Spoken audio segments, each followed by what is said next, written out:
and sit down. Yes, sir, we promised you a great main event here tonight. Now I want a nice, clean game. From all of you. That's great.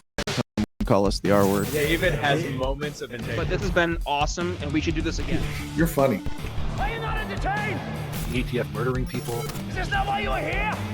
With the plan to exterminate the Jews of Europe. A radical libertarian. Things on homosexuality and stuff, or just the petty little things that I'm gonna hop in here real quick. Like, fucking yes, obviously I did that. And I... Welcome to Fite Club. This is FSM.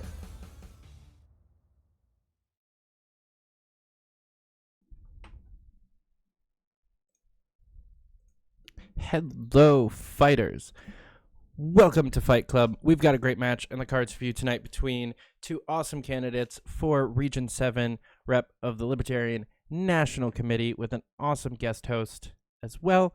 First, as always, we're going to go through a couple of words from our sponsors, including first up, maybe. There we go. There you are. MyArkit.com. If you like what you're seeing on this channel, support it by checking out our newest sponsor, MyArkit. Save your digital legacy for generations. Don't just save your pictures where they are at risk of being deleted, censored, or lost.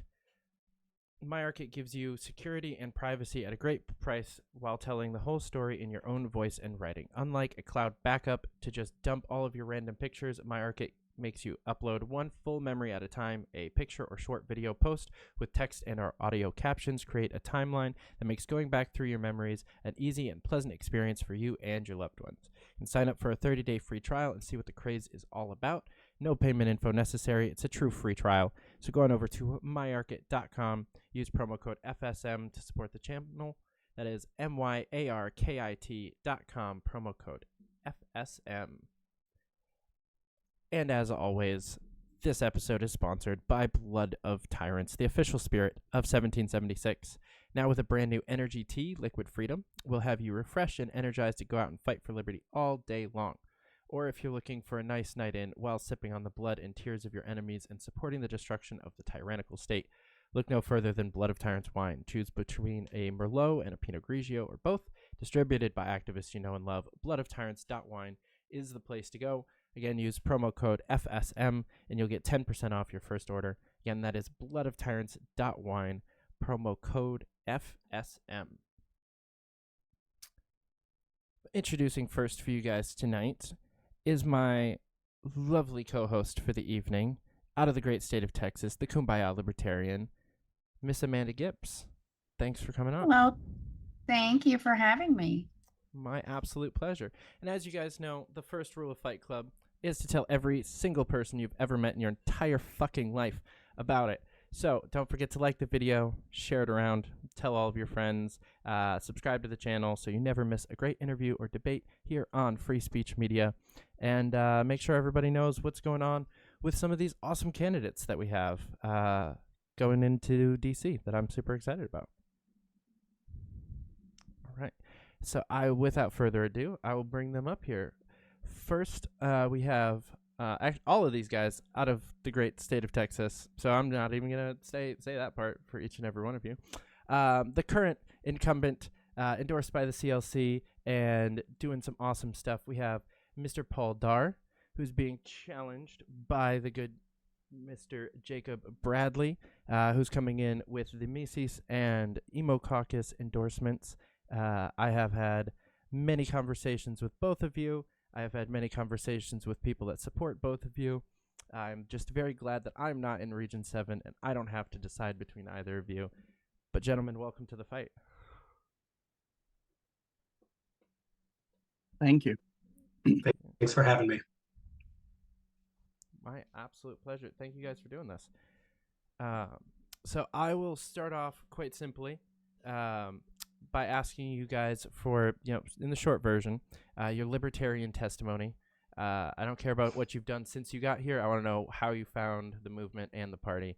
And I'll start with Mr. Darr. Okay, so really quick to set the stage. I grew up in foster care in a dozen different homes, and I'm coming up to becoming 18. You know, I'm going to get kicked out into the world doing my own thing. And, you know, instead of, probably thinking about all the important things I'm going to do with my life, I decided, hey, I'm going to go look into politics because, you know, I'm going to go register to vote when I'm 18 because that's, you know, something to de-stress from, I guess, at the time. And this was the late 90s. So there's a brand new thing called the internet out at the time. You might have heard of it. And there was this website called the Advocates for Self-Government. And there was some great articles on there by Dr. Mary Ruart. And there was this thing called the World's Smallest Political Quiz. Some of you might have seen modern, you know, versions of that nowadays. And so I took that, read some of the writing there, and was convinced to come over to the Libertarian Party. Registered in the vote in the state that I was living at the time there as a Libertarian, and have been a Libertarian for a little bit over 25 years. Hell yeah. Mr. Bradley. I was what I would consider myself at this point a neocon for the greater part of my life. I always had libertarian leanings, but I bought into the propaganda that if we don't fight them there, then they're going to come here and fight us. So I was very much a neocon in that stance where I had libertarian leanings and other stances. And about 5 years ago, a buddy of mine, we would sit down and have beers, and we would talk about politics. He was real big in the Libertarian Party.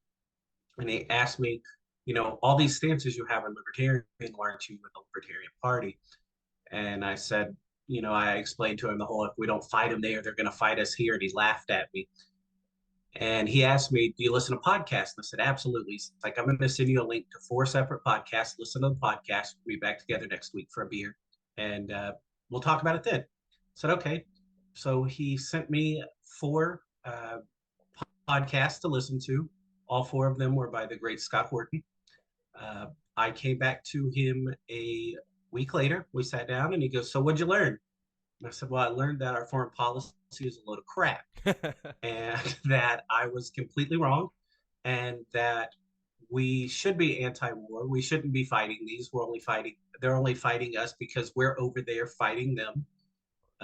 That's when I really started getting more into the philosophy, and I read Murray Rothbard's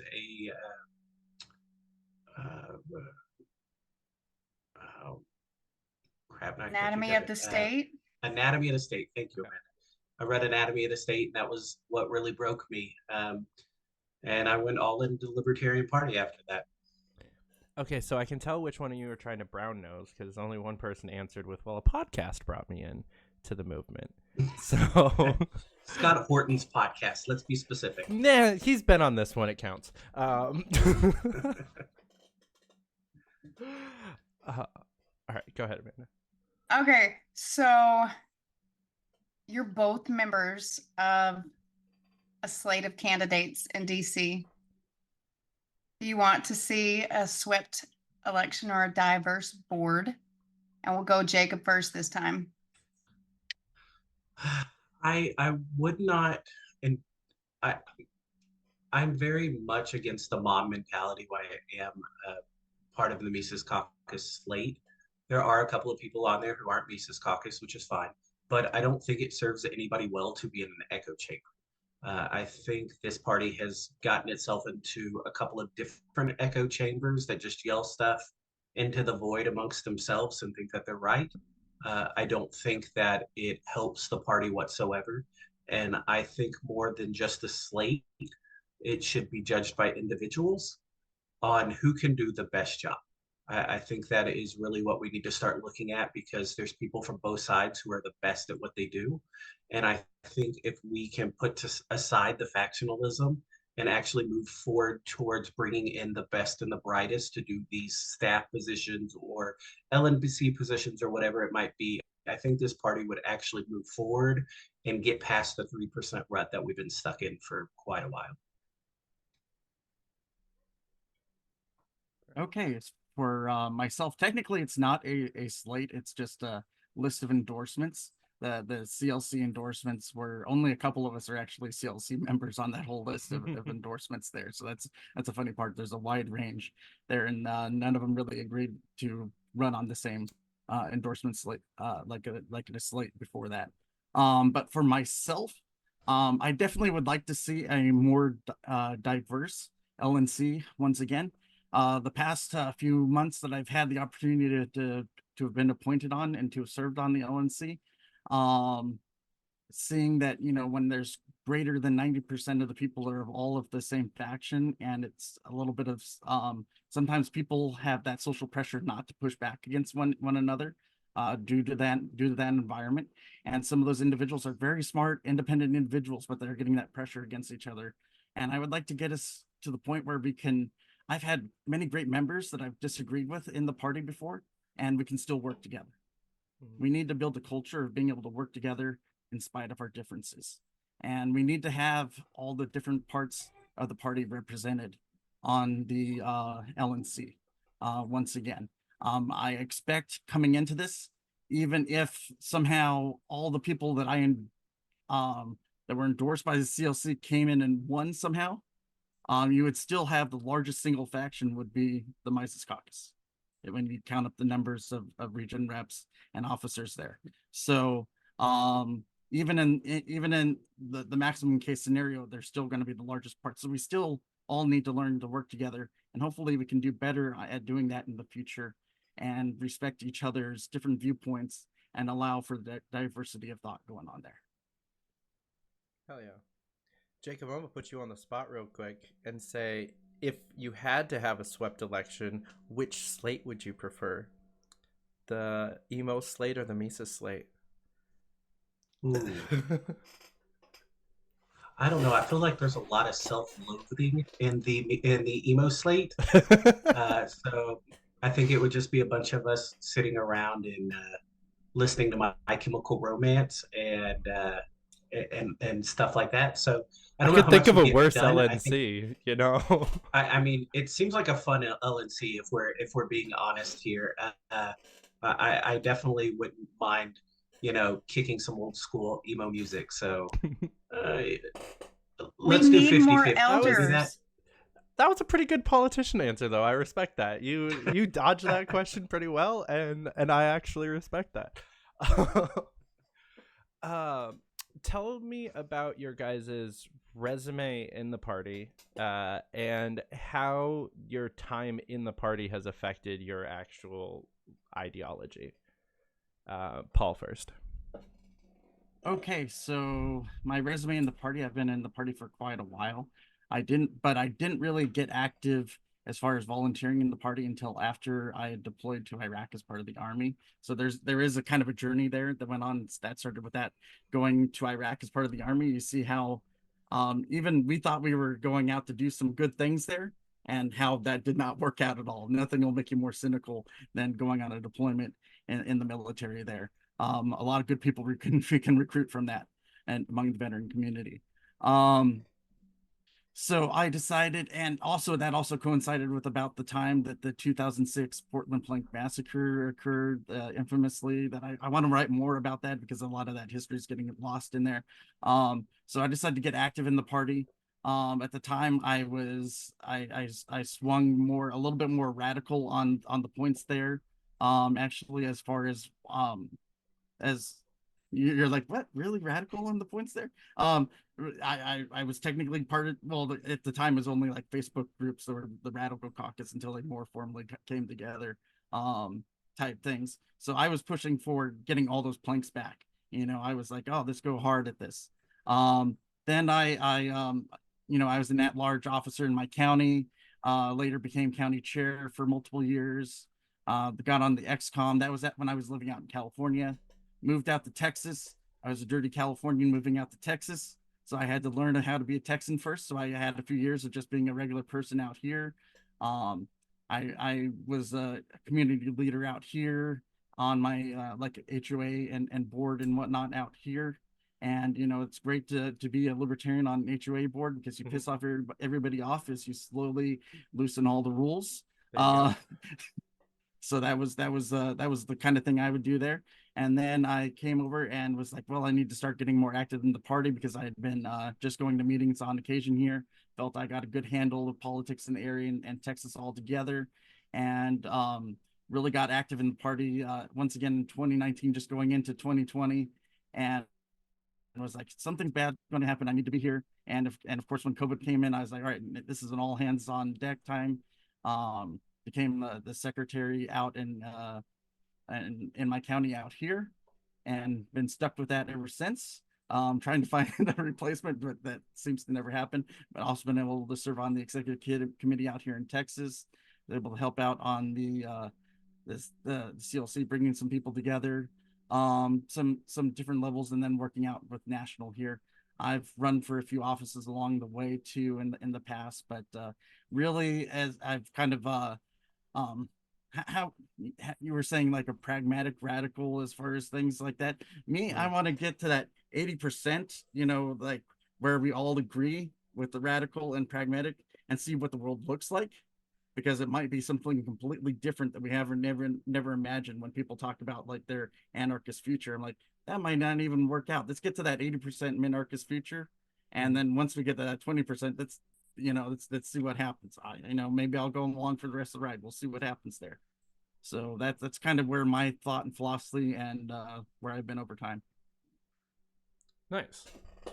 Jacob. Do I have a time limit? I'm sorry. I'll yell at you Yeah. if I need to. I'll start mansplaining what a time limit really means. I look forward to it. So I am serving my third term as the county chair here in my county. It is my second term on Select. I have been for the last 2 years on the affiliate support committee. I am also the affiliate training coordinator for LP Texas. It sounds fancy. It's not that fancy. I do trainings for the affiliates here in Texas. We pick a topic and we do about an hour-long training every month. I also in 2022 put together and distributed a county affiliate book to like a growth book to help new county chairs. I sent it out to 56 counties. Basically, anybody who would answer the phone or return my phone calls got one. It was completely free of charge. And then in this last cycle, so 2023 for the affiliate support committee, I did another book kind of like that for the state chairs, but instead of being more Texas specific, it is about 75 pages of individual topics to help state and county chairs grow their affiliates. It covers a little bit of everything. In 2022, I was also a campaign manager for a city council member in Dallas. I did a lot of block walking for him. We did some graphic stuff. I wrote speeches for him. And we saw about a 15-point jump from his last election. He didn't quite win it, but he did do a really good job. He hit the ground, and like I said, he went up about 15 points. So I was really, it wasn't the goal I had hoped for, but it was a really good stepping spot in the right direction. Hell yeah, that's awesome. And I, for the second part, did getting more and more involved in the LP make you more radical or more pragmatic or more black-pilled and about to give up on the system entirely? So I teeter back and forth. It depends on the day. I remember when I first started in the when I first started in the Libertarian Party, I was very much of a, let's grow libertarianism within the system that currently exists and try to chip it away bit by bit. And I think the longer that I've gotten or I've been in the LP and the more active I've gotten and the more I've had to deal with politics itself, I'm just like, I don't know that this is fixable, and it just might be time to burn the whole system down and start anew. And then the next day something will happen and I'll be slightly back into okay, let's do something within the system itself. So I kind of teeter back and forth. But man, the state makes it really hard to imagine a way that it's fixed without a complete dismantling of the system. Don't you work for the government? Ooh. I'm a mailman. Does that really count? I'm doing my best to take it down, but I'm only one man. That's good. Fair enough. Just don't go postal. Hasn't heard that joke before. sure. I've got to be on some kind of list. I'm a postal employee. I'm a libertarian. You're I on all may the or lists, may not- Jacob. I may or may not own firearms, but I'm sure I'm on a list somewhere. The beard's got to put me on some kind of list. I don't know. I lost all my firearms in a tragic boating accident. Man, Sorry. man, these waters have been treacherous these last few years. Yep. Quick Okay, shopkeeping update. Sorry. For those of you in the chat, there seems to be a little bit of a lag. I apologize, but if you guys ask me questions, we'll try to get to them towards the end. If you want me to actually be able to read it in the mess of conversation that you guys normally have in here, do the fake super chat in all caps, like you're on Dan Smotz's show, and I'll do my best to read through them at the end. Go for it. So my question would be for each of you, what do you hope to accomplish in a 2-year term?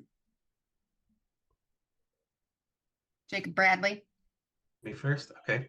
I think I have, with what I've been doing lately, I think that the three biggest things that I focused on these last 2 years.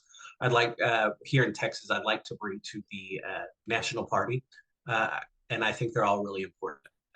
I would like to create a stronger training for affiliates, whether that's the county level or the state level. I don't believe that the states can be successful without a strong foundation at the county level. And I don't believe that the national party can be successful without a strong foundation at the county and the state level.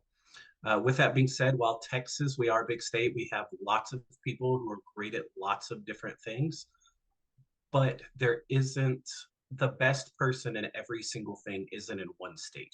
So no matter what state you are, there's going to be somebody better on a particular subject in another state. And I'd like to utilize those assets that we have within the state or within the national party to put together more training resources for affiliates, to do actual live trainings for affiliates, and really build up those foundations based off of the best people that we have at the party. The second thing I would like to do is put in more help for candidates. We need to start winning. I mean, we're not winning enough. We need more infrastructure in that department, whether it's trainings or classes or, videos, whatever it might be. We need to really invest into our candidates so that we can start winning races, actually start towards the achieving freedom in our lifetime. That is our motto. That is what a lot of people like to point to. And we really need to start putting in the infrastructure so we can get there. My last thing I would like to do is fiscal responsibility. I am very big on fiscal responsibility. I don't think that the Libertarian Party has the right or the credibility to lecture the federal government on its spending practices and running debt if we're having problems with our finances as well. And while we do need to, bring in more sources of income, we also need to be very responsible with the money that we have, because if we're not being responsible, less people are going to want to vote for us. So I really think that we need to work on utilizing our money that we have the best way possible. Okay, before Paul answers, I kind of had a little follow-up because I am definitely newer than all three of you. Not that I'm new anymore, but wasn't there some sort of like regional or statewide training done by the LNC before? Yes. It was a regional training.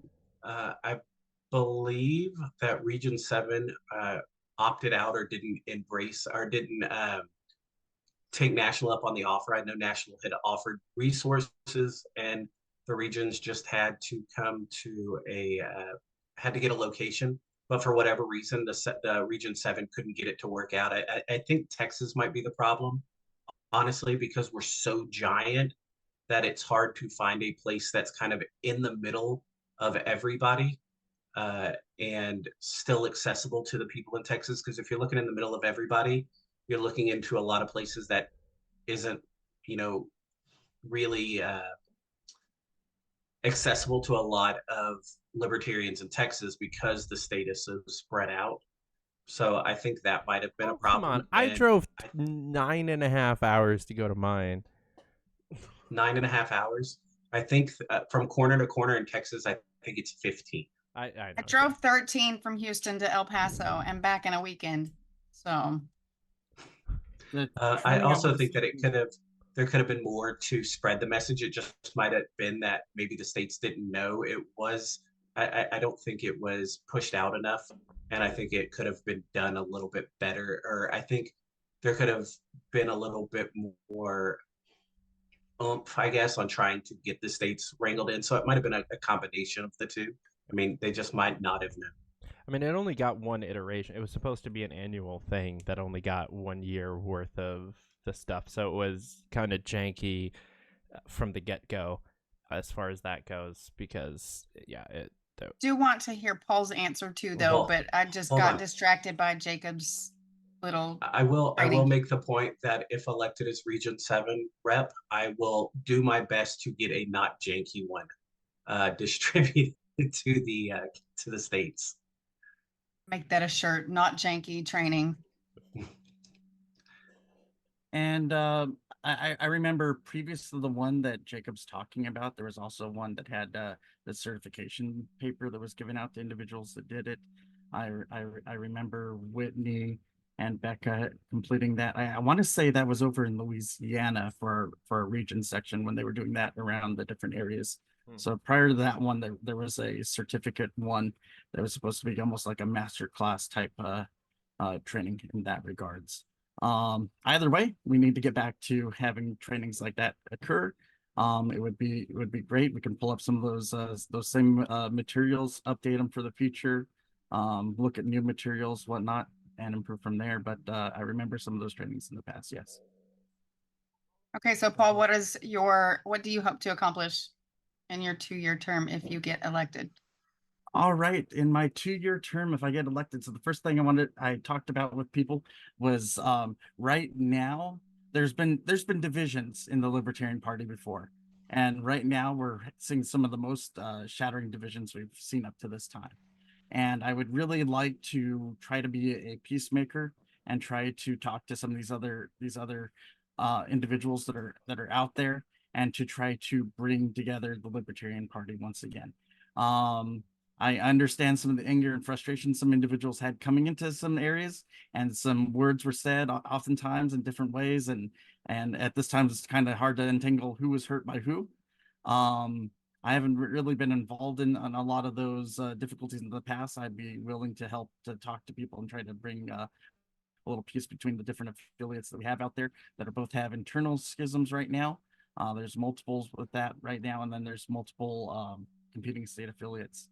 I don't see the Libertarian Party succeeding well in those states where we have competing state affiliates. We need to become a party where we can bring those people back in. Some of you might say, oh, there's some of them are bad. Well, we just don't bring in some of the ones that are bad. We bring back everybody that wants to work with the team here again, if we become a team that can work together. Some other things I'd like to work on is transparency. Right now, I have a few issues I've written about in the past about transparency and dealing with that within the policy manual of the party, and making sure that we have a balance of keeping things that need to be sensitive, but some of the things are discussed that are not needed to be so sensitive and can be discussed among the public, and that should be done so, and it should be in accordance with our policy manual and all manuals and all matters. The other thing, accountability. A lot of times we fail at times, and then we'll try to just brush it off and try to make it sound like it's good. Sometimes we have to take it on the chin. Sometimes we mess up and we need to improve. We've gotten rid of some of the old talent in the past there. Well, a lot of what they knew is what doesn't work. We've had a lot of time in the party, and they say, oh, we don't want to do what doesn't work again. Well, those individuals, we can always go to them and ask them what didn't work in the past, what can we do to improve in the future, and how to be accountable and on every time improving on that. The other thing is effectiveness. There's a lot of core duties in the party that we aren't effective at all right now on. We're losing on ballot access. We need to build back up our bench of talent. Bill Redpath can't carry us all on his shoulders there. for ballot access, along with there's a few other hardworking individuals. Sorry, I don't know all your names out there that are they're just carrying us. We need to build out our bench for ballot access there. That is one of those things the Libertarian Party can't fail at. We also need to be able to be a party where we can fundraise again. We've lost a lot of those individuals we go to fundraise in the past. We need to be able to gain their trust again, and to be able to have them open up their pockets to us again, and believe that we have a path forward that we can work on getting our candidates out there. Those are just a few things I'm thinking off the top of my head that I would like to see happen in the next 2 years. If I got some of those things done, I would be ecstatic. Oh yeah. I mean, fuck you. Between the two of your answers, I think you guys touched on almost every question we have written down. I know, I was sitting here watching them going, oh shit, he's talking about that. So, you brought up transparency, and one of the questions that I have here is, how do you balance transparency with privacy concerns and, confidential, important information that can't be seen by the other teams, like as an R&D, not other teams in the party? But Paul, I'll let you start this one off. Well, we have a policy in our policy manual that I think works in that regards, where it says, personal matters, contractual negotiations. I wrote an article about this a couple of weeks ago. Nobody reads libertarian blogs, so my blog is paul.darr.org. First article there from 2 weeks ago. Contractual negotiations pending or potential litigation, political strategy requiring confidentiality. So you move to an executive session if you're in an open meeting to handle those items. And then you come out of the executive session to actually vote on items, so people know what you're actually voting on and can have that bit of transparency there. But when there's discussions that need to be confidential, you make it clear that that's a confidential time period for it to happen, and you move to that time period and you move out of it. One of my issues with the how things are done is that there's a lot of commingling there and a lot of mixing of what's confidential and what's not, and that I see issues with that. From my past, having been in the military, I see a lot of what we do is trying to be more secretive in a way than the military, which is not a good thing to model ourselves after, really. But as far as the clarity, that's where we need to be more clear on those items, and to make sure we're open when we can be too. Sorry. Awesome. Jacob, how about you?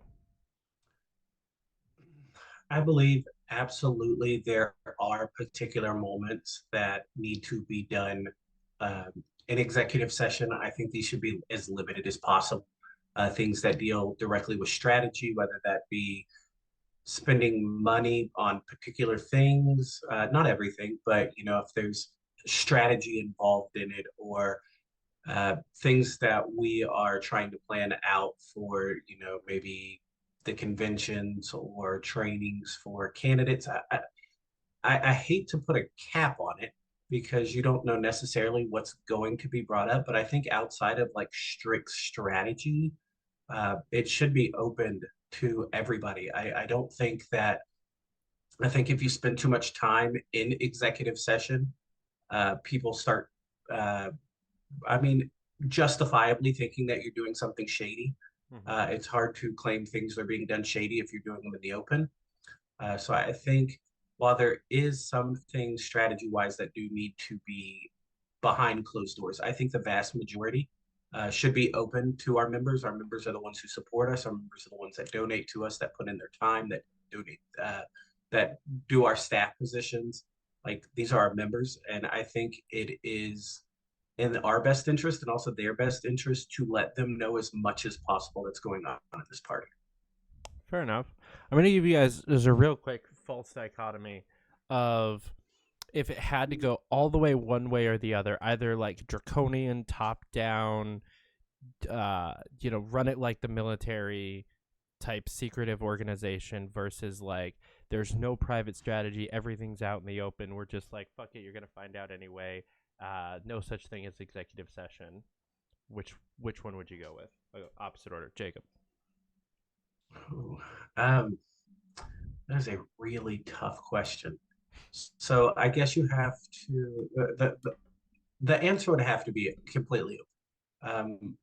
I think it's, like I said, in the best interest of the members to know what's going on. I don't think it's in the best interest of anybody to keep everything 100% secret. I think it's better to have an informed membership than an uninformed membership. And being behind closed doors and letting nothing leak leads to an uninformed membership that, I mean, eventually is going to say that you're doing nefarious things. I mean, it's just what it leads to when absolutely nothing is being said whatsoever. Yeah, Paul? valid. Paul? I would also agree on that. I'd rather have all my cards out, let everybody know what the cards are on the table, and as we're able to talk about that clearly with one another, we build trust in ourselves, and those we want to work with. That if we're hiding everything behind an iron curtain of non-visibility, you can even see now there's a lot of trust loss right now, due to a lot of things being a little bit more secretive. And it was on opposite, previous group with JBH's group over there. They had a lot of trust lost during that time when a lot of things were a little bit more secretive going on from other factions. So for everybody's sake, it's better to be transparent in all their things. Fair enough. No matter who's in charge. Yeah, I think especially with the idea that we're talking about a libertarian membership here, the statists might be okay with having everything be a secret. Well, it's for the good of society, and just be okay with it. And they fall for that shit. We don't. No. Fair enough. We question everything. So here's one. Should the LP's messaging be unapologetically libertarian, or should it be seeker sensitive in its approach? Jacob, that one first, since you Paul? got lots of words. No, Jacob, I want you to answer first.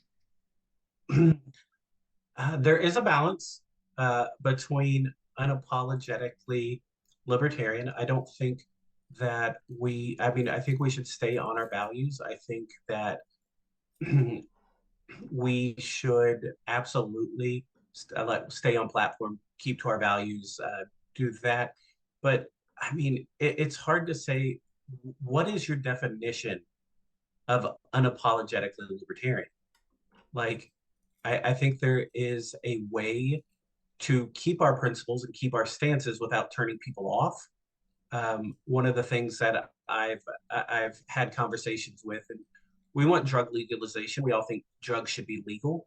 It is much more palatable for the non-libertarian to argue that we should have legal weed than we should have legal heroin. Advocating for both is libertarian.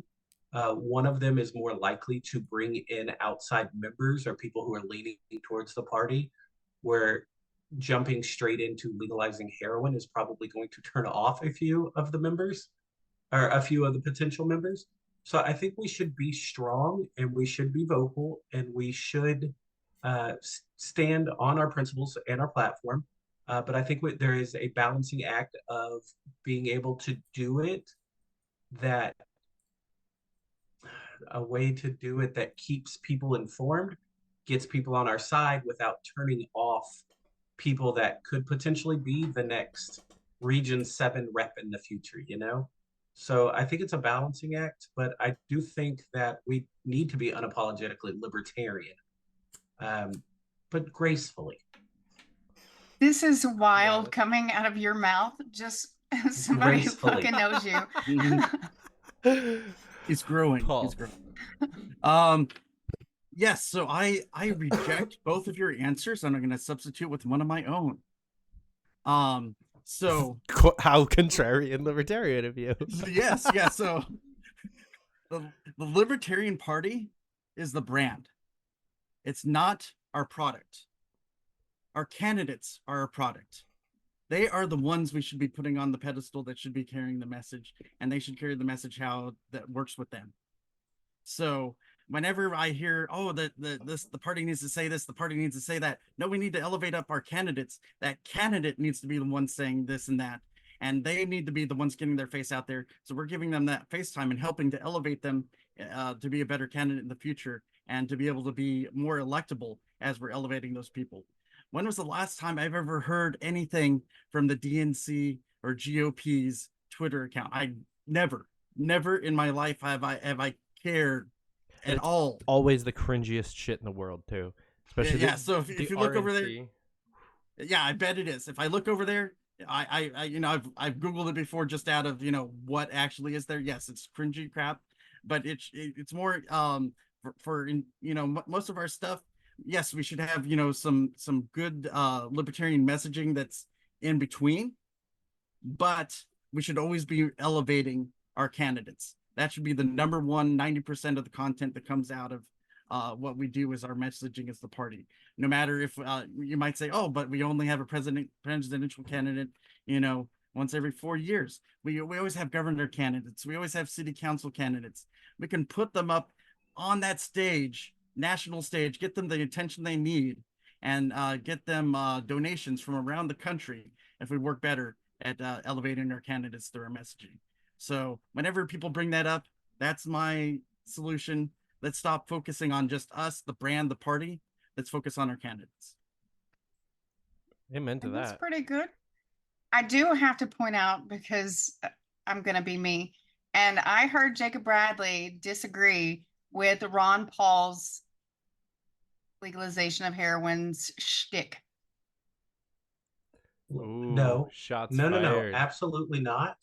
You asked what the Libertarian Party's messaging is, not the candidate's messaging. Okay, that is. I'll give you that. I fully support Ron Paul on his candidacy, saying we should legalize heroin, and in South Carolina, getting a round of applause for supporting heroin. Okay, I'll give you that.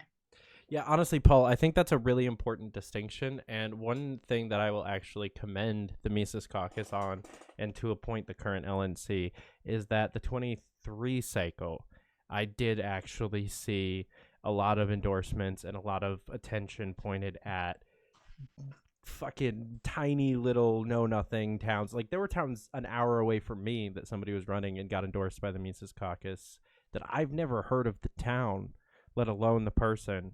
That I was watching their elections and celebrating their wins, which I wouldn't have known about. But I think the Mises Caucus did a fairly decent job of, at least in that last wind of the election cycle last time around, promoting their endorsements and getting those names out there. But we can definitely do a better job.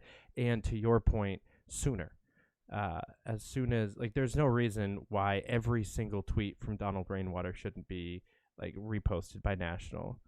Mm-hmm. That's exactly where I'm going. Exactly. And maybe if we had some of that training, the comms teams could work together and do all of that. Well, the comms teams, we need to connect better with each other. They've created their unofficial back channels to each other to try to network with each other. We need to create a better network for the comms channels to work together and to be able to share resources. And sorry. No, I was about to say, as this answer was getting answered, that we should kind of open this up to more of a conversation, because this is a big question, and I've really enjoyed your guys' answers on it. Jacob, you look like you were holding back something. Any last thoughts on this before we go to another question? The one thing I will say is I think that's a really good idea to put together the comms departments, Amanda. I think that is great. I know that we have a member here in Texas who's done that with the IT teams. Austin's been great. He has set something like that up where they're working across every state to get IT stuff addressed at the state parties. I think that would be something that would be great to be spearheaded by, anybody. The LNC would be a good spot, or like Austin, just going out there and doing it yourself. I've tried. As the active comms director, I've tried. Saying. Comms is a lot more difficult to get. With my time on the affiliate support committee, I've made a lot of contacts with county chairs. I'll try reaching out to a bunch of them after the state convention when I have a little bit more time on my hands see what I can do about getting you some contact info for those comms directors. Hell yeah. So both of you guys have mentioned bringing back in the people that have left over the last few years. I want to hear how we do that, not just that we should. What's your plans to getting that done, Paul? Well, first thing, a lot of in some ways, okay, I don't want to go too negative on some individuals. So some individuals haven't done enough outreach there. They were fine with those people going away. We'll just leave it at that. Those people need to be reached out to, talk to, see what their grievances are. You know, we need to actively do this, assign this out to, you know, the region rep that should be covering those areas should be reaching out to those individuals. And we should be trying to mend the fences between the different groups there. Right now, we've been unfortunately in a power struggle between different individuals in different areas, and some sides have been enabling it, some others. I just want people to be able to work together again. I might sound too idealistic when I say that. Like, say, let's take Michigan right now. That's a real big source point for everybody there. And I'll probably sound spicy when I say this. I don't agree with the lawsuits going on right now. We should stop the lawsuits. We should have had some more. We shouldn't have picked a winner so early on. We should have. I would have gone so far as say we should have probably disaffiliated the affiliate to put pressure on the affiliate to work together to get the crap together and to come back together as an affiliate, because there would have been equal pressure on everybody within the affiliate to do so. And then the affiliate would have come together stronger at the end, instead of forcing one portion of the group. Right now, they're not split affiliates. They have like split leadership going on over there. And let's let people work it out, instead of picking sides so early on there. That I might be disagreeing with some other individuals here on that. There's some other areas where we just need to find out what that problem is and solve it by actually talking to people first. I don't believe that that's been done. And the first thing is to get people to sit down at a table to get together and to talk. If that means I have to spend money to fly out somewhere and talk to somebody, I'm willing to do that. Oh yeah. Jacob. I just want to make sure that I heard that correctly. Paul, you said you supported just getting rid of that affiliate altogether and starting anew? No, that wouldn't. If you disaffiliate affiliate, they don't start over. They'd have to work out what they're going to do before you affiliate them again. Right now, we had to split in leadership there. We're a confederation. We're not a federal system as far as our state affiliates there. With the connection there. So if you just let the affiliate figure it out, you can then re-affiliate the affiliate instead of trying to have a lawsuit going on against individual members there. That would have still been better than where we are. Would that have been great? No. Should different games be played between different groups? No, but I'm not the one over there. Let them solve out their own problems and figure it out. And if there's pressure on them to solve their own problems, they'll do it. Right now, we're in a place where you have, you know, a small group of leadership that's over there running things, and you have the majority of the group that's being told that they're going to probably lose their seats at this upcoming convention. The whole situations should have been resolved a lot sooner if we hadn't just picked out a winner ourselves prior to here. I know that you might disagree with that. I'm sorry, but I'd rather have the group figure out their own problems together instead of us meddling with it as the LNC and just letting them do their own thing first. So, like, say it was Texas worries about Texas, and then we handle our shit. We handle our own stuff. We figure our own stuff. The state party, the LNC is not like we don't create state parties. The state parties create themselves and affiliate with the LNC. And I see the relationship as the states can go tell us to F off. It doesn't matter. They can do their own thing. The states are sovereign little entities there that we've confederated together to work as a group. That's just how the electoral law works as a fact. And we need to find a way to not just pick winners and losers over factional reasons. Let people work out in their areas who needs to actually be the leadership and go on from there. I'm just sad to see so many splits in different groups right now. And that we just need to, if the only job the LNC should do is offer to mediate if necessary there. If they're willing to sit down at the table, like I was saying, to fly out there and mediate with anyone, there's might be better mediators out there to make that happen, to talk to individuals. That should be done. It shouldn't be us forcing the decision down their throat. Bring them onto Sorry, a Jacob fight club. didn't get to answer. I'll moderate. But yeah, go for it. Jacob didn't get to answer. I'm sorry, I interrupted him. I'll get back to that question. I just want to address what he said. I do not think that disaffiliating an affiliate is a good choice at any point. Michigan is they're grown-ups, they're big boys and girls. They can get their stuff together, they can figure it out. By what means is up to them, it's up to their voters. I don't think National stepping in and saying, well, you know what, y'all are done, figure it out, then maybe come back to us and we'll talk about whoever applies, which one gets to be the affiliate. I don't think that's right at all. I don't think that disaffiliation of a state party is, while it's within the right of the LNC, I don't think at any point it should be an option, especially it's the only tool we have under the bylaws that we should. It's the only tool we have, but it's not the only tool they have. Let them deal with their stuff. Let them figure it out. Let National stay out of it. There's disaffiliation. It's happened before. It happened up in the Northwest somewhere, Oregon, Washington, one of the states up there in the past, and it wasn't good, and it wouldn't be good in this instance either. I completely disagree with you on that being a viable option. I'm sorry. If we have to come to it, that's where I'm saying that's the only option we should be doing. We shouldn't be suing individual members like we are now. I'm going to offer kind of like a friendly amendment because I think it as There's a no such thing. retaliatory like punishment. I think I agree with Jacob that it might cause more problems than it would solve, even though I do agree that it's I would prefer it to a lawsuit. That's for sure. But I wouldn't object to it being somehow put in as a standard going forward that to be affiliated with the National Libertarian Party, you must have a cohesive state party.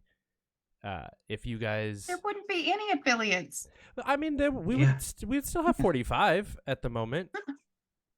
But the otherwise, libertarians, we could be in a kind of limbo zone where we don't disaffiliate them, but then we're still like kind of in a limbo zone trying to wait for them to figure out their own crap. Could just not, I just want them to figure out their own crap without lawsuits. I do agree with the idea that it again is kind of one of the only tools that National would have, and it does put pressure on the state to actually solve it. Where like Massachusetts seems completely content to just operate 3 separate libertarian parties in the state of Massachusetts for 2 full years now, and they're ready to do it for a third. 3, yes, there are 3 different organizations. There were only 2. Nope, because there's like Llama, and then there's actual LPMA, and then I honestly don't remember what the third one is, but there's 3 different organizations. One has ballot access, one has affiliation with the LNC, and the other one has most of the people that actually do all the work. So it's a shit show. But they seem, like I said, kind of content to just continue on the shit show, and I do think that setting a standard going forward that if you guys want to do that kind of shit, that's fine, but you're not showing up to our national convention and causing problems. You don't get a seat at the table. I wouldn't complain if that got proposed as like a bylaws amendment. Okay, with all of that being said, Amanda, I completely forgot your question. Help me out. It was David's question. I think it was about bringing back in the people who left the party. Yes. Okay. All right. Thanks. I got you. 10 minutes later. All right. The phone is the best way. I mean, there needs to be bridges built. There needs to be apologies on both sides. And that's not limited to the people that left. There need to be apologies on both sides from the people that are still here. I mean, I think what ends up happening is, the joke I heard the other day, it's if you have three libertarians that agree on anything, you have a libertarian and two sellouts. I think it kind of falls into that thing. We're not right. We're not right 100% of the time. And sorry, I'm going to tell another joke, but libertarians, we all believe that the roads should be privatized. We will argue for 6 months if they should be white or black roads. Like, we need to get past that crap. Get to the privatized roads and then decide on gray. Settle in the middle. It's fine. Like, not one side or one person in this is 100% right in their interactions and the way that they want to run things and the way that they've done things. Like, it's time for the people responsible on every side to admit that they, messed up, apologize, and see what we can do, because no one faction or group or friend circle has the best person for every single thing. And until we can start mending those bridges and bring people back into the party and get them plugged back in, what are we doing? We're spinning our wheels with people who aren't the best. Like, put the best driver in the driver's seat, put the best pit crew on the pit crew, and let's win some races. Hell yeah. Something that I almost said earlier, that then your answer here kind of brought back up, the idea of getting too tight of an echo chamber. It sometimes, as it's closing up, it's a lot of agreement, a lot of yes men, a lot of everything. But when you get too tight of an echo chamber, it creates a situation where the bickering is just over stupid stuff, because you're never going to actually have a completely cohesive LNC. It's never going to happen, ever, ever, ever. So the tighter knit the LNC is, or the party as a whole, the more likely that what they're fighting over is just absolute moronic bullshit, instead of, minarchy versus anarchy is going to be a fight that we have until the U.S. empire collapses and we get anarchy, and my team wins. Oh yeah. Should we focus on elections or messaging is going to be a fight that always happens. If one side of those fights win, then instead of a somewhat important balance that we need to be keeping, it becomes an actual just stupid fights. First breakfast or second breakfast. Yeah.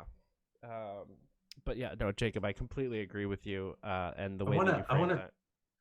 If you don't mind, I'd like to touch on that. There was a guy named Joseph here in Texas. He's in the next county over from me. And the first time I met Joseph, he told me he was a minarchist. It's one of my first libertarian meetups. And I told him I'm an anarchist. And he told me, I don't want to fight with you. I said, what? He goes, I don't want to fight with you. And I said, fight with me about what? And he goes, why minarchy is better than anarchy, or anarchy is better than minarchy? And I told him, I said, look, Joseph, I said, we agree on 98% of things. And he said, yes, 98%. And I said, then let's roll back the 98% together, and then me and you could squabble over the last 2%. I think that's a mentality that the LP needs to adopt. The differencing factions, or the different sides of the factions, the different groups, they agree on 97, 98% of the things. Like, okay, put aside the 2%. Let's fight for the 97, 98% and actually move this party forward. Then at the end, me and you can have a debate all day about the last 2 or 3% and whether we're going to paint the roads white or black. Like, until we get there, until we can get to that point that we can work together on those 97, 98% of things, we're not going to go anywhere. Amen to that. I mean, I agree. I feel like, just from a Texas perspective, we work really well on our XCOM together for the most part. Like, it doesn't matter. Like, we just want shit done right. And so at least that's what I've noticed, except for on certain issues. So need to break out of the cycle.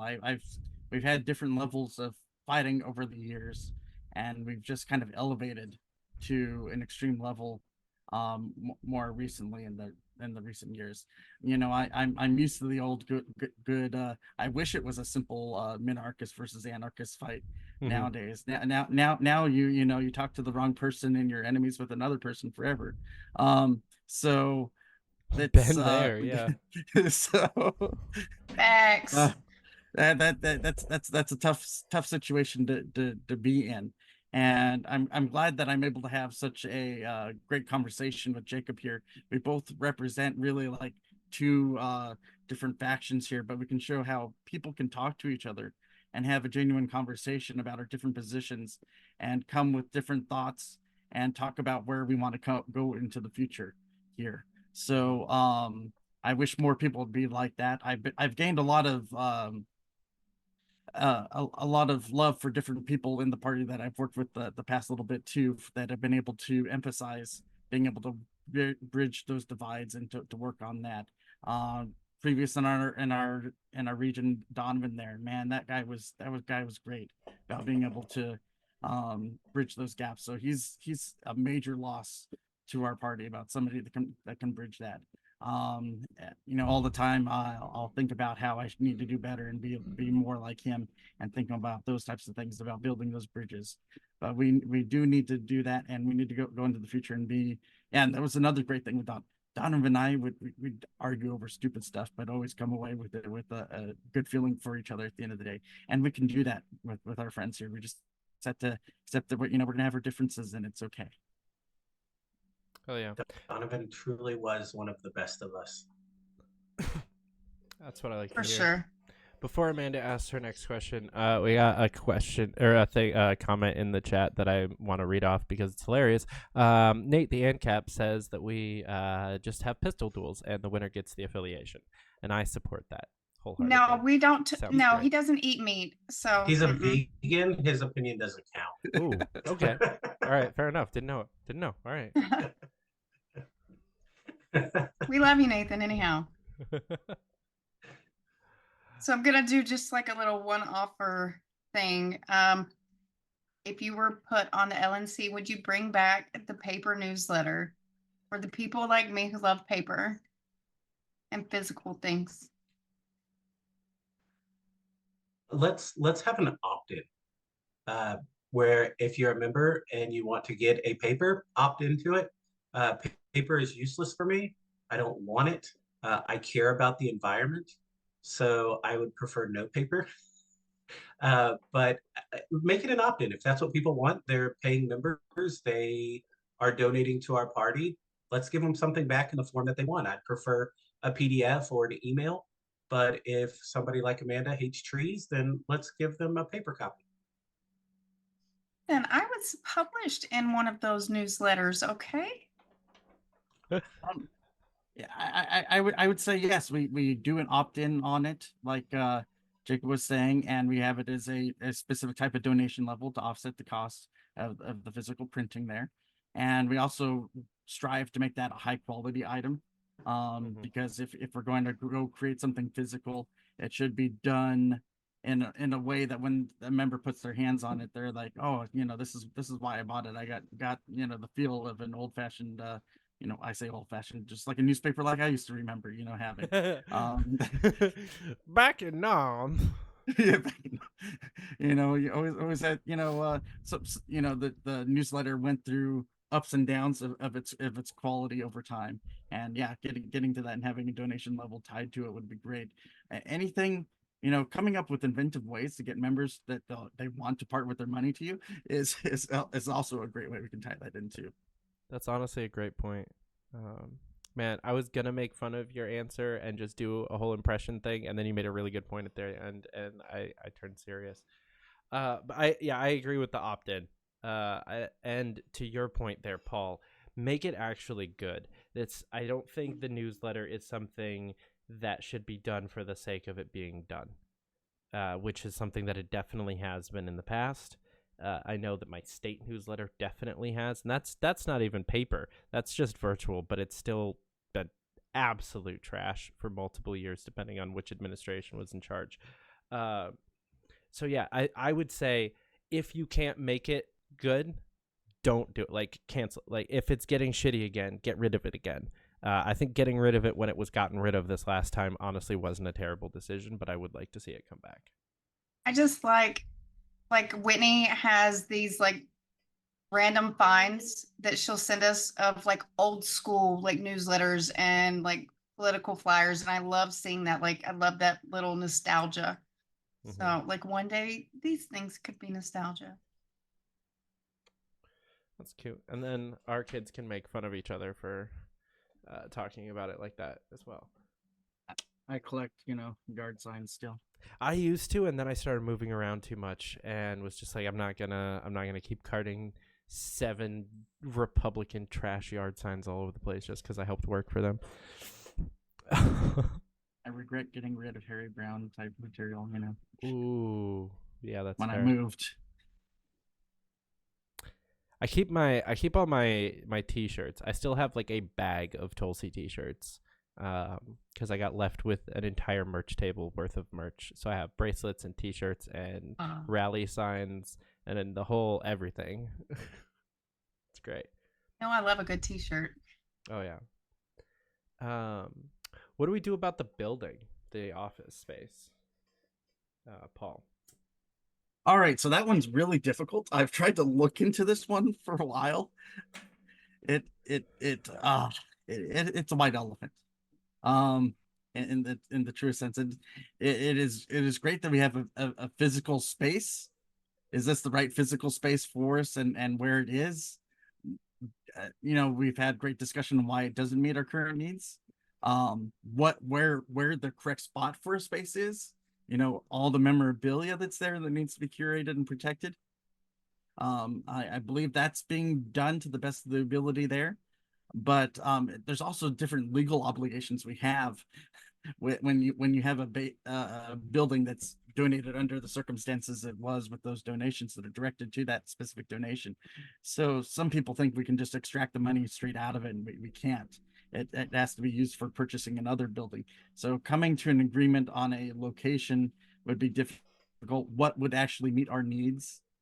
I've bounced around a few different ideas. I was like, oh, maybe it'd be great if we actually had, a space that had, bedrooms, so that if we actually sent people up there to actually go talk to the staffers, that'd be good. And then they hit me back with, rental insurance and different things like that. So, I'm still bouncing around the ideas of what would be best with that.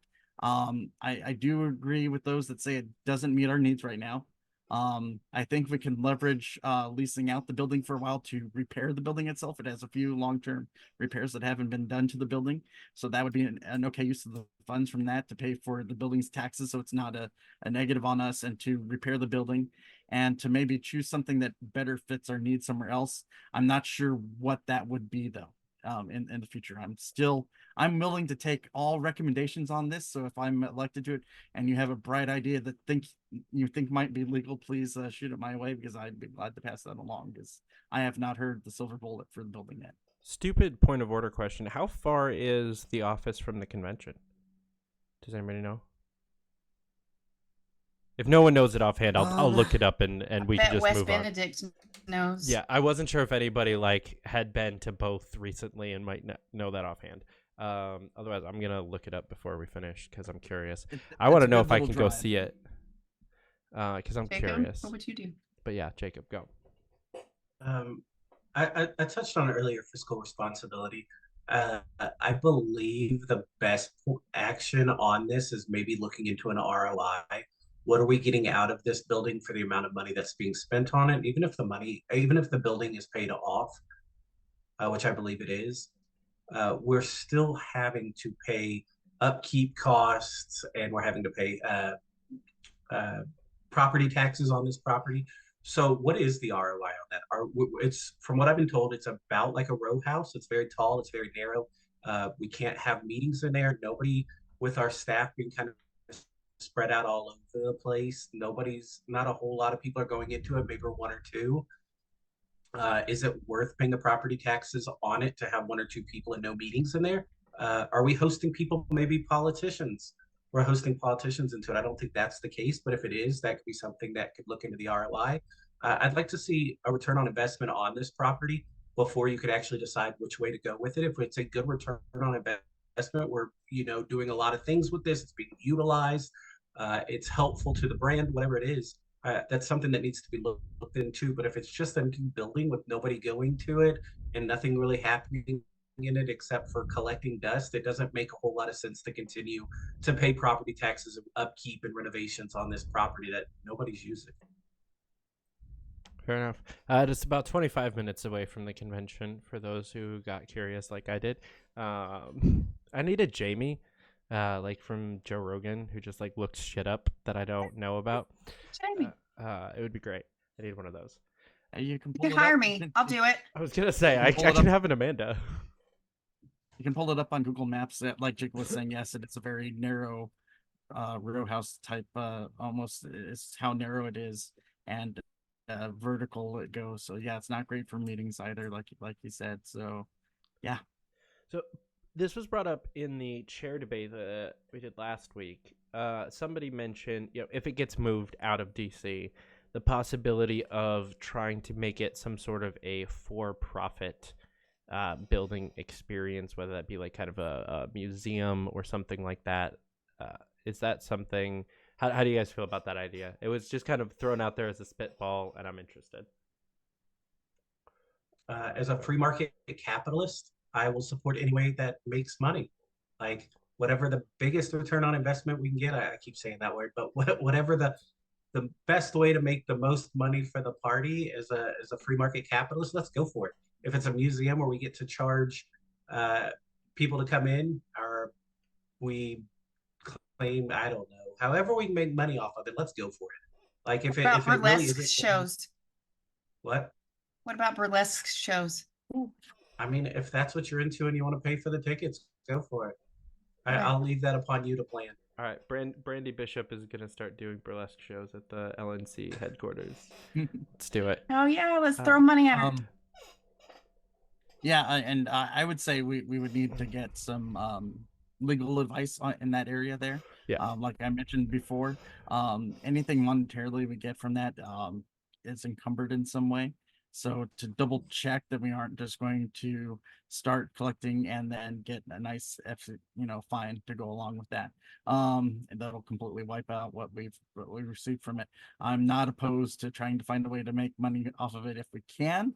It's just finding a legal way to do it, and that's why I said it's a white elephant in many ways. If you're not familiar with the white elephant, what a white elephant gift is, it's something that can't be used for work traditionally or whatnot. Yeah.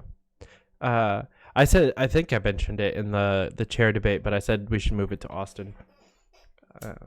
Which I don't think none of you are from Austin, so you're all going to be mad at me about that, aren't you? Texas isn't even part of Austin, or Austin's not even part of Texas. So I vote for outside of Houston, perhaps on the west side, in a nice little county run by an amazing chair. So you're talking about Washington County? Sure. I would also be okay with Washington County. That would be fine. Shots fired.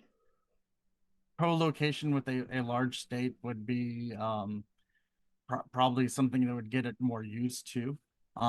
So yeah, Austin is quite an expensive area though, so that would be you might be a little ways out of Austin before we could actually afford it. Then again, it's in the DC area right now, so probably roughly equivalent on values there. I'm not in real estate, so I can't figure that out off the top of my head, but that, or I've been like pitching the entire time we should do our convention in 4 years up in Dallas, just because it has easy airport location. We got robbed of Texas hosting the national convention in 2020. And Amanda wrinkled her nose at me. I said Dallas just because it has cheap airfare from pretty much everywhere. Yeah. So that's why I went with Dallas over some of but we have many great cities. No, I would not suggest Houston either. So just so you know, Dallas has better airports. Hawaii That's 2028. For sure. Hawaii 2028. I think that's a place Washington I is could get expensive behind. enough. Hawaii 2028. I'm pitching it with now. it. I'm with it. I'm honestly, I'm a weirdly large fan of the state of Michigan, so I'm excited for 26. That one should be fun. Their state conventions are always great. I want to go to Nebraska. Nebraska. I've been to Nebraska. It is wonderful. The people up there are wonderful. I met a lot of really great libertarians up there. They have a new chair that's fantastic that I really like. Rachel. Nebraska, yes, Rachel. Nebraska is beautiful. It's very hilly when I went, and I was surprised. And they said, "Oh wait, no, go 10 miles outside the city to get super flat." So maybe if we could do it in Omaha, where it's real pretty, I 100% support some Nebraska. I got my first driver's license in the Scottsbluff Gering area of Nebraska. And the person that was teaching me to drive, you know, we got onto a state highway and they said, just don't drive into a ditch or hit a cow. So that was fun times out in Nebraska. I was actually going to say Omaha for the headquarters, because that's about the most central you can get to in the country. And I am airfare. I will attest that airfare to Omaha, Nebraska is super cheap. Yeah, consistently. Now their airport only has like 7 gates, but it is super cheap. So are y'all saying that if either of you get Region 7 rep, you will pitch Nebraska? For 2028? Or for the headquarters? Yes, I will pitch Nebraska for you, Amanda. Beautiful. I guess I really should have picked a Region 7 state, but to appease you, Amanda, I will pick. Listen, we don't want to go to North Texas. I thought our convention up there wasn't too bad, so that's North as in Oklahoma. Oh yeah. Because you know Carter. Our hat. I gotcha. Yeah. So if elected to the LNC, how would you like to see the party coordinate with the presidential candidate in their campaign? I want to go first on this one. Go for it. For far too long, I've had this criticism in Texas. I've had this criticism with the LNC for far too long. This state party has more or less ignored its candidates, or not this state party, but this party in general has ignored its candidates. The occasional retweet or the occasional Facebook like isn't enough. I know there are limits on what the party can do with the candidates, but I think that every available option that we can have to support these candidates needs to be taken. In whatever way that manifests, we really need to start pouring support into our candidates in the most way possible. I like I said earlier, the liberty in our lifetime, we're not going to get that by ignoring candidates. We're going to get that by helping candidates get elected and changing the way people see libertarians. So I really think there needs to be more support, more infrastructure, more help, contacts, whatever it might be, given to them so that they will have the best opportunity to succeed and win and actually get us liberty. Hell yeah. Paul. So I know there are some limits on what we can do, but to the best of our ability for that, I've had the idea for a while. We should build up a structure at each state level that this is, of course, up to the states to implement, but and we can provide guidance on how to do that. But the same structure that could be used for a governor campaign can be used for a presidential campaign. And we should already have that campaign structure in place so that it gears up and goes into full drive every 2 years, and for doing things there. So you should already have the regions that work best for media regions for those campaigns already planned out, regional coordinators, things like that, to make it work for whatever works for that state. I know us as Texas being a large state, it's different from some other ones. We have to really build out in our infrastructure and mass if we're wanting to be effective in that in the future. I did help out on the Jorgensen campaign as an area coordinator out here, and my area was probably was as large as some other states, so to give an idea to some of those that aren't in our state. so we need to build out that infrastructure, and like Jacob said, it needs to be a regular thing we do, and we should be supporting our candidates better in the future. And this is just it's a future lesson I think we can all agree on that should be worked on.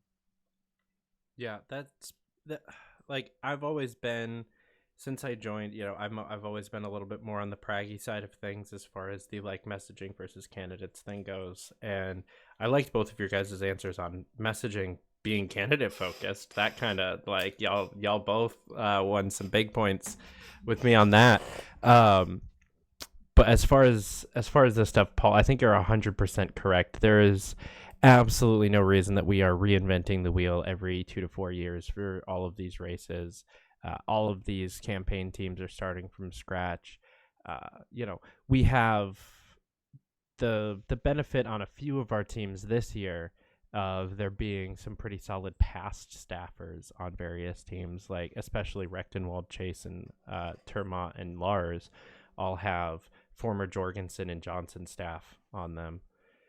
Like that's at least helpful, but they're all kind of splintered off into their own places. A lot of them have beef with each other now, and it's hard to sometimes it's not necessarily the people that need to be able to come back every year. It's the infrastructure, the plans, the documentation of everything. So that way, if there is beef and no one wants to work together again, in 4 years, the presidential candidate isn't starting from square one.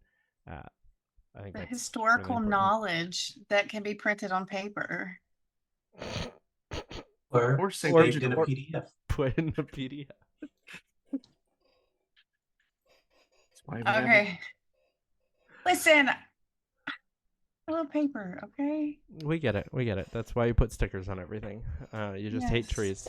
My dad was a paper maker. I have to, keep him making money. Oh, okay, that's actually a completely valid answer.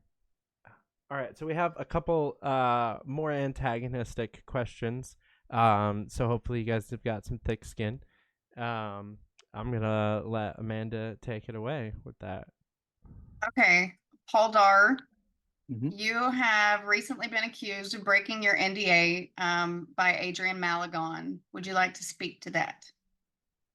I'm sure. I partially spoke about it before when I spoke about transparency there, actually, was leading into that. So right now, the policy manual says that we can call executive sessions for the LNC or any committee has the authority to do so for personal matters, confidential matters, pending potential political strategy regarding confidentiality. So it's all in the policy manual how you're supposed to be doing that there. And so I read that when I first came on to the LNC, was like, okay, I'm clear how executive sessions work. So later on, I jumped into a convention oversight committee meeting, no mention of it being an executive session at all. Some things were said there, and I later on tried to say, hey, people need to get some tables, buy your tickets off of some information that was shared there. And then I kind of got chewed out later saying, oh, this is supposed to be all executive session, not shared anything at all to that. And to that, I would say that I was also told if you look on the website under lp.org/committees, you have to kind of like dig into the website to find the link to that. It says that let me see, I have it up on my article that I had up earlier there, that some of the committees that have a note, this is a confidential committee, does not have a public email discussion list. So from that, I was like, oh, they just don't have public lists. So with that being said, I don't believe I actually broke my NDA because they have not actually put the policy correctly in place and aren't calling executive sessions like they should. And if every session is executive, how are they communicating out any information at any time? This is one area where I wrote this whole article up because our whole process there is kind of broken right now and how we're dealing with committees, in my opinion. So I think that there needs to be a documented procedure. If they don't want to go with that procedure, they need another procedure that is documented of how we deal with getting in and out of confidential discussions on those committees. Because some committee discussions will be confidential and some will not. And it needs to be clear. I think the policy manual's fine where it is right now. And if they wanted something more granular, different, that is fine too. But I believe the policy manual is not being followed in this case, and I don't think they're correct in what they were saying about the NDA there. The only other thing I could think of that he might have been referring to, because I'm not sure, would have been that he called some names of some members in an email. The member did post it online, so that email was not confidential. It was posted by the member, and I've referred to him to stop name calling our members of our region in the case where he was just, doing his normal childish name calling there. So I'm not sure which of the two. I think it's the former, not the latter, that he was referencing. And I want us to have a better policy in the future as far as confidentiality with those committees. Fair enough. Jacob, how can voters in Region 7 be sure that you will represent all of Region 7 and not just the Mises Caucus faction of that region? So I am a Mises Caucus member in Texas, and there's a reason why I'm a Mises Caucus member in Texas. And I could go into the whole why I joined, but that's not really it at this point. There are things that I can do through the Mises Caucus for people in Texas that I couldn't do within the party itself. One of the things that we do is the Mises Caucus in Texas donates to candidates directly. We have not turned down a single person who has asked for money. Every candidate who's asked for money and filled out a simple questionnaire on our website, we've given money to. That's not something that can be done within the state party. Another thing that we do here is we have paid for a email server, or not an email server, a website server, where we currently host around 15 different websites for candidates and counties that are Mises Caucus for the most part. It's something that we are able to do very easily within the Mises Caucus here in Texas. Another thing that we were able to do is in 2022, I put out that affiliate book for the state chairs or for the county chairs. And when I did it, I was able to finish the project. And from the date it was finished, we fundraised. We sent a book out to 56 counties. And the time from the start of the fundraiser to the time that the books were sent out was a week and a half. I'm not going to be able to do something like that within the bureaucracy of the party. There's going to have to be meetings. There's going to have to be consensus. There's going to have to be, all kinds of different things where through the Mises Caucus, I can offer support to counties, both within Mises Caucus and without, immediately, without having to go through all kinds of bureaucracy. So I think, I think the Mises Caucus in Texas is a little bit different of a thing. It's its own thing where, within the Mises Caucus, I don't subscribe to groupthink at all. I don't think it's healthy for the party. I've stated here that we need to work together. I can't agree for the half the time with my own Mises Caucus here in Texas. I vote against what a couple of the members on select vote for. Like we have conflicting thoughts. It's not about what's best for the Mises Caucus. It's about what's best for the party. It's about how we can grow the party, how we can get to the finish line with the party. I joined this party because I have two daughters, and I want to see us move past 3%. And the way we do that is all working together, not allowing one faction to the other to completely rule everything. So while I am a member of the Mises Caucus here, I do it. A lot of it is used because of the things that I can do outside the party to directly help people. But my main focus is the health and the longevity of this party. Fair enough. I guess I'll follow up and make you answer a slightly more pointed question. Okay. The vote that just happened on moving people out of and putting people into the credentials committee, if you had been on the LNC, do you know how you would have voted on those motions? I can't say. I haven't been on the credentials committee meetings. They have been having the meetings. I can't tell you why that vote was passed. I don't believe that it is a good move this late in the, I mean, we're 3 days away from convention. I don't think it's a good move 3 days with it from the convention to completely stir things up and move new people in and other people out. Put somebody, I think one of the motions was to move somebody to the third alternate that's currently on the credentials committee. It's like, if there was a problem, it should have been addressed 4 months ago, 3 months ago. Well, I think the first convention started happening in January. So there was some last year too, but it should have been addressed already. At this point, we have gotten to crunch time, and I don't know what you expect to happen with a completely shaken up board 3 days before the convention. It's not good.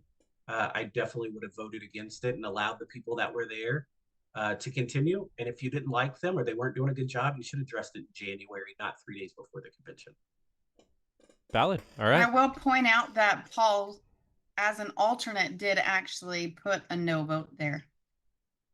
Hell yeah. As I look at those things because I'm a nerd. I need I've to read way too much of those emails too. I have never once in my entire life read a single word of the LNC email list, and I would like to keep it that way. Your life will be much I happier. actually don't even know how to find it. I'll be perfectly honest with you. Just type in LNC business list in Google and you'll find it. Fair enough. If you have a shortage of drama in your life, that's the perfect way to fill up that shortage. I don't, though. I have Twitter. I have multiple group chats. We've got the emo caucus. That gives me enough That's drama. plenty. Yeah, like there's 17 chats for that now, I think. So that's Sorry. enough. That's enough drama for me. I do have to say I've gained a lot of respect for Mises Caucus member Todd Hagopian there over the last little bit, because he has disagreed with some of the leadership there, but he's done so in a very principled and thoughtful way, and sharing his thoughts there. And I think Adrian is not doing well when he just makes fun of the guy there. Todd has been doing good on trying to fight for people he doesn't even necessarily agree with on a lot of issues. So yeah. I would like to see more of that, where we can work together to make sure everybody's rights are respected. Yeah, I earn a lot of respect, or it earns a lot of respect for me when somebody is willing to stick up for someone that's called them a Nazi on multiple occasions, which is something Todd's definitely done quite a few times since being treasurer. So I'm proud to have endorsed him going into Reno.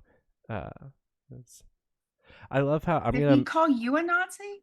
No. No, people have call called him Todd a Nazi. Oh, okay. Sorry. Yeah, for sure. I love how I sat here and rolled 2 joints live on camera, and Jacob is still trying to like stealthily hit his face, like the teacher's gonna yell. I'm trying to look professional here. All right, cut me some slack. Listen, this dude used to show up to meetings and looking like he was going to the convenience store to buy cigarettes. So he has done such a fantastic job of becoming presentable. Good. I bought 2 suits and I trimmed up my beard a little bit. There you I go. don't look homeless anymore, which is something I definitely looked like a year ago. I love it. All right, I got one more philosophical question for you guys. In your own short description, we've kind of already touched on this a little bit, but make it nice and concise. What is the purpose of the LP, Paul? The purpose of the LP is in the statement of principles there, where you work to get libertarian candidates elected.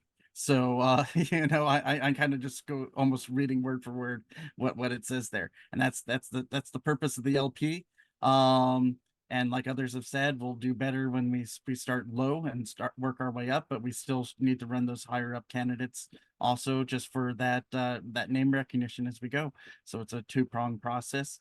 And we have a multi-state process, so running candidates at the state level and at national level. Mm-hmm. Beautiful. Jacob, can I get away with liberty in our lifetime? No, I'm sorry. No, I mean, Gay. Paul's right on that. While it is liberty in our lifetime, and I agree with that 100%, you do that through incremental changes. You do that from getting elected.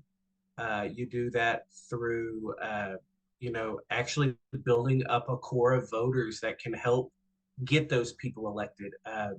I like to tell people a lot of people will run in Texas for different races, whatever it is. I always suggest people run for county sheriff in Texas.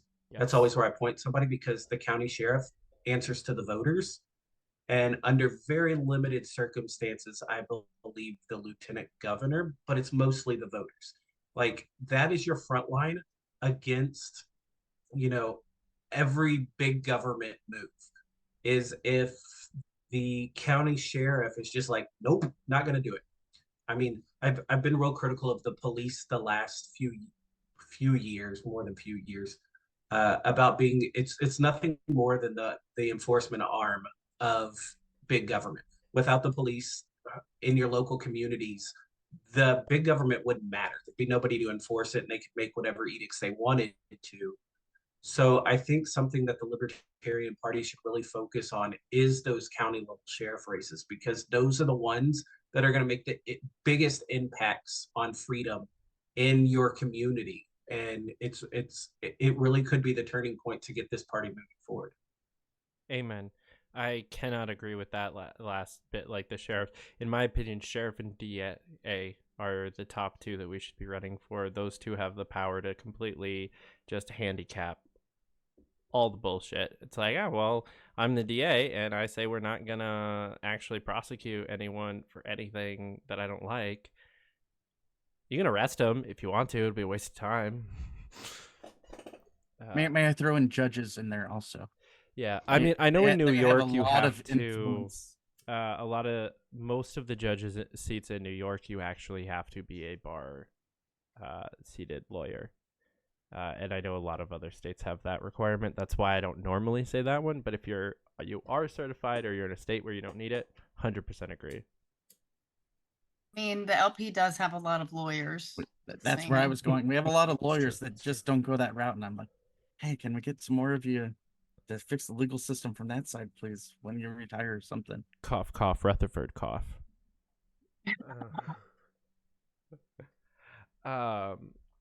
Any last thoughts, Amanda?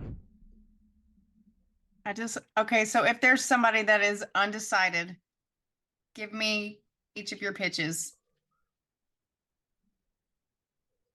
You want to go first, Paul? Sure.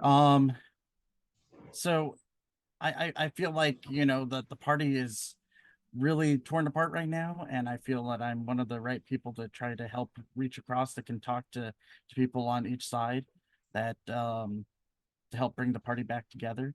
I'm trying to do that, trying to work with others to have that happen. And I really want to do that. I really want to have all party members be able to be represented and talked to within the party, and to feel like they have a voice.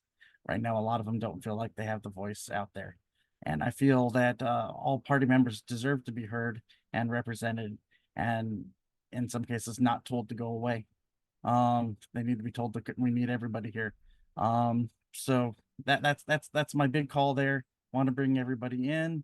Want you to be able to handle your own lives. I don't want to be the one up here trying to tell you how to run your affiliate.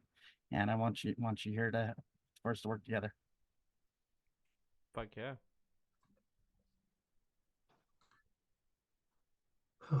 Okay. I would say the one thing that I bring that maybe Paul doesn't is, over my last 2 years on the affiliate support committee, I have garnered a lot of contacts, both with the current LNC, people running for the current LNC running for the LNC that's not the current members, state chairs, region reps. I've had conversations with a lot of these people, and have really made good relationships with them. So I have the contacts needed to whip votes for Region 7. I have the relationships there that will help with those contacts get things done. I can pick up the phone and call region reps, and if region reps don't want to hear it, I can pick up the phone and I can call those state chairs. I have a lot, probably 40 of the state chairs that I could call and whip them to get their region reps on board with us. I tend to be, nothing against Paul, a little bit more of a fighter. I'm okay with being the jerk in the room for the day if it means getting done what needs to get done. I and Amanda can attest to that, right? Like if I believe in something and it's something For that needs to sure. be done, I am 100% okay being the jerk for the day, as long as it keeps the party moving in the right direction. I'm okay to speak out against colleagues and friends and argue with them if arguing needs to be had, because we can't live in an echo chamber. We can't all be rubber stamps. We absolutely need to uh, well, we need somebody strong and willing to fight for Region 7 so that we can get the most out of the LNC, and we can have an LNC that represents the Libertarian Party and Region 7's uh, needs and wants. Man, if I was gonna like, if this was recorded and then we were pushing this out, I would have branded this all as like lovers versus fighters, because we got like kumbaya, and then Paul's like, you know, we got to bring everybody together, and then my fucking last name and that little speech. Perfect. Listen, Jacob just like gave himself a huge disservice where he said he would be the jerk for the day, because I've seen him be a dick for like months. Only when appropriate. Yes. I'm not I guess that's the personally question. attacking Is that your but opinion, or do the people around you agree that it's only when appropriate? I played the fifth. And funny enough, I have fought in a cage, so there's that's strange dichotomy. So, Wait, hold on, pause. What? I did years, you know, back in the Wild West of MMA in the late '90s. You know, I've been into bar cage match fights, got my measly $200. You know, knock people out. And I fight in bars for free. Oh, nah, this is they put you in a cage that's a knocked off octagon type of deal. Back in the day there. So yeah, I Brazilian jiu-jitsu, taekwondo, boxing, wrestling, karate. I've done all of those. You know, Real Fight Club. Holy shit! Yeah. Goddamn. All right, I think you might have just won a couple of votes with that little tangent at the end. I'm glad that came up. That's cool. And to get back into doing some BJJ and doing some rolling and stuff, you know. Hell yeah. I've been meaning to get into that for quite some time, and I never stay put long enough to find a gym and actually get involved. Well, guys and gals, thanks so much for coming on and doing this. Jacob, tell people where to find you, how to get a hold of you, and how to find out about your campaign. I am on Twitter. It is at Jacob for FOR Region 7. You can reach out to me there. I'm on Discord. I'm in most of the state's Discords at this point. I'm on the LNC Discord, the Texas Discord. Emo Caucus you could always Discord. email me. What's that? I said Emo Caucus. Emo Caucus. Discord. Oh, I'm not on the Emo Caucus Discord. Somebody didn't send me an invite. For shame. I'll send it now. There, you can email me if you want to email me. It's jeb102385@yahoo, or call any of the states. Most of them have my numbers. Call your state chair in Region 7. They can pass along my phone number to you. That's fine. Did you just say at Yahoo? Yeah. Oh yeah, that was like. Oh yeah. That the way that the name number or like initials long ass number at Yahoo. That's a 12 to 15-year-old email at least, right? That is my very first email that I ever had, and I still have it because I am nothing but consistent. I love it. Paul, same question. All right, so you can reach me by my email, paul.darr@lp.org, or my LP email there. I also have pauldarr@gmail.com. Yes, I was in when it was really, really beta and was able to get my first last name there. And you can also find, I have like a Region 7 website, paulforlnc.darr.org, my blog, paul.darr.org, that has the links to all my other social connections there. And you can find me on Discord at any of our Region 7 state Discords, including a few others that are out there, including the national one. So, yeah. Hell yeah. Amanda, tell people where they can find you, how they can buy super awesome shirts and stickers, and commission you to make more. So my website is kumbaya with the number 4 liberty.com. And I do want to give a shout out to Nate the ANCAP, who actually helps me with my shop. So even though I gave him some shit earlier, I'm on Twitter at Kumbaya Mandy with an I. I'm on TikTok as Kumbaya Libertarian, which is way more entertaining than all the rest of it. Hey, Amanda, just a question. What's your best-selling sticker? It is actually a killdozer that is called JB Killdozer. Stands for Jacob Bradley. And that is my best-selling sticker for real. Nice. The second best-selling one is the one that says "fuck war." So also based. I love it. I also has some nice jewelry. I got my wife a nice Yeah. porcupine earring and necklace from her store there. Ah, there we go. I do. I have some right there, out of frame. Hell yeah, like guys, her go too. check it out. Go check out both of these wonderful gentlemen. Before you do that, though, make sure that you clicked that like button, you click that follow button. Rumble has been super great to us lately, and we're going to do a lot of stuff over here, probably excluding YouTube and possibly Twitter to do it, because you guys seem to be okay over here, and they like us and treat us well. So follow along over here. Like, share this around. Don't let people go into this convention blindly. If they're in Region 7, share this with them. Like, I'm not even trying to toot my own horn here. I'm glad that I don't actually have a contested race for my region rep, so I don't have to make this decision, but there's multiple other races that I didn't get to host a debate for, and I have no idea who any of the people running are. I don't know what I'm doing. So if you have friends in Region 7, help them out, but don't put them in that position. Let them watch this. And come on back. We're going to have a bunch more fun debates and roundtables and fun things here on Fight Club. Guys, thanks so much for coming. This was great. Thanks for having me. Thank you. Thank you. Thanks for watching, and until next time, keep up the fight.